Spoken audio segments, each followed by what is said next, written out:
Look out, Chris Barnes. Well, we spoke briefly about Chris Barnes' record, but the stats really do mount up. This man has appeared in 59 televised finals over in the States. So he knows his way around in front of a crowd. Hook a lot, he certainly has to, and he's got him. Oh, my goodness. Well, Chris called hook it a lot. It came off the hand, not right. It needed to hook, it did. And it hit him thin, made him spin, and that's 5 in a row. Brilliant. What a reaction from Barnes. And a quick thank you to the bowling gods. It's all X's at the moment from both these players. Great stuff. Just those spares in a shaky start to this game. But they haven't looked back since. Penny working 5. Not a 6-pack, I'm afraid. And she looked rather nervous after she released that ball. Watched it all the way down.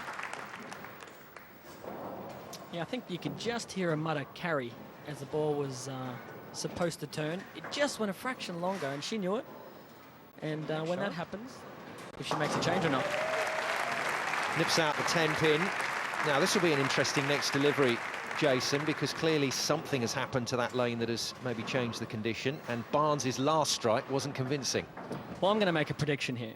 The best players in the world capitalise on good breaks every single time. So that last shot, Chris got, he got lucky.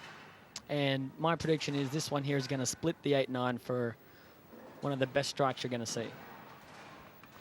Yeah, it's very true. Needs to take advantage of some fortune smiled on the brave in the last frame. This one will be, as we say in England, right up to the elbow. Mystic Belmonte with another prediction. Great stuff, Jason. Good stuff from Barnes as well. Look, I don't know too much about the world, but you know what? I know bowling, and I know my bowlers. Well, Barnes producing what he does so often on the PBA Tour. That's why this man has managed to get the dollars in the last 10 years. He said what an incredible difference it makes to your approach to the game when you have a family. Twins Ryan and Troy and wife Linda. He said for the last 5 years he's been bowling to put food on the table, and it's completely changed his attitude. The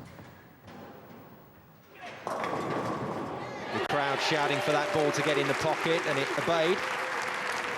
A very similar shot to the last one, which left the single pin standing. That one just sailed on a bit long again. She was fortunate to carry all 10 this time. It's just light on the head pin, but get some action on that number 7.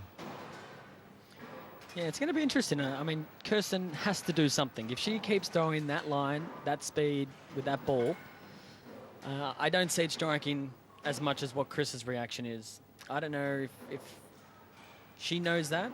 Oh, it's hard to see by it the out look there. on her face, she knows it. I think, Jason, I think you've hit the nail on the head there. And that's hard. What do? You're in around the pocket. Do you make the small move, or does she go for a ball change? He's still in there, and Chris Barnes nails yet another one. 7 in a row now for Barnes. Yeah, he's just ripped the 5-7 split there off this one. Fraction light in the pocket, and was fortunate to carry all. See, the ball just sits there. It's only a half pocket shot, and nearly had the split. Yeah, put those fingers out, Chris. They're on fire. Too many revs. Well, we'll see what Kirsten Penny does to respond to that. Chris Barnes in good shape. All right, we need to see the ball to check a little earlier. We need her to go a little higher on the head pin and go more high flush rather than the light. She can get that reaction. She's right back in it. She's gone after it, and there it is. Seemed to put a little more into that one, Jason. Yeah, definitely. And I actually think she might have moved a couple of boards on the approach. From where she was at the foul line there, it looked like she's just a couple boards right. And it did. It checked a little earlier, and it went high flush. That's on this lane where you want the ball to go. You know, a high flush is a very high percentage striking angle of entry. That is quality bowling from Kirsten Penny. What a response. Picks up the double, keeps the pressure on Chris Barnes.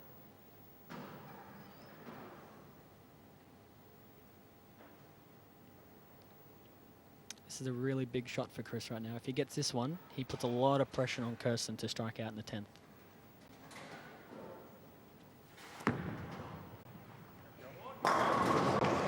That's better from Barnes. Very balanced at the delivery line, and I don't think he thought that one was in doubt at all. Well, he's pacing 290, as Jason has said. He's going to put pressure on Kirsten here, because he doesn't look as though he's going to miss. Not with a shot like this. As you can see, it hooks up to the pocket and then sets in straight. Absolute premium shot. Carries all 10. 8 strikes in a row for Barnes. Strike very importantly in the foundation frame.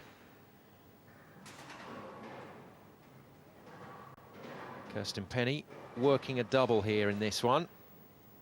Doing well to stay with a blistering pace being set by the PBA Bowler of the Year, Chris Barnes.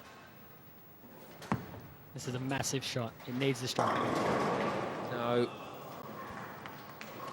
Well, what happened there, Jason? Well, I think she might have missed a little left. Off the hand, it looked all right off the hand. She was at the line. She's solid. It's a little in. Just needed to get a little lucky. Well, you don't want to be trailing Chris by as many as she is. It's going to be tough to pull it back. That's the end of the first game for Kirsten Penny.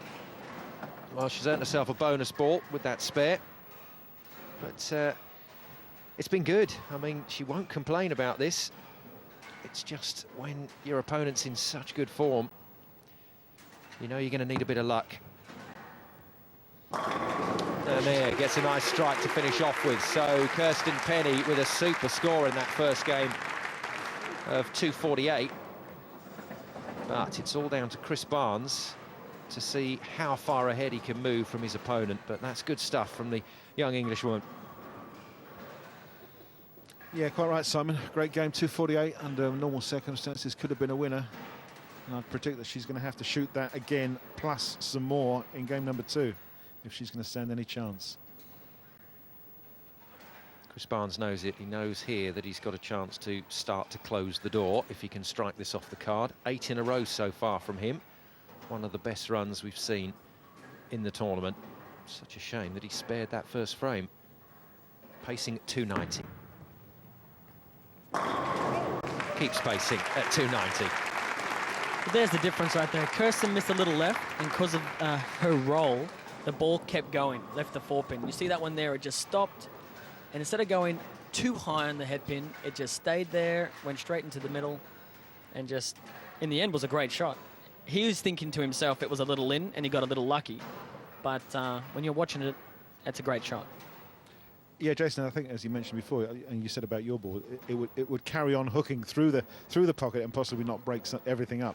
Chris's ball gets to the pocket on a hook, and then we call it set, and it's sort of not a roll out, but just a forward motion. Exactly. It's a very heavy rolling ball. Oh. That was probably the best shot. Beautiful.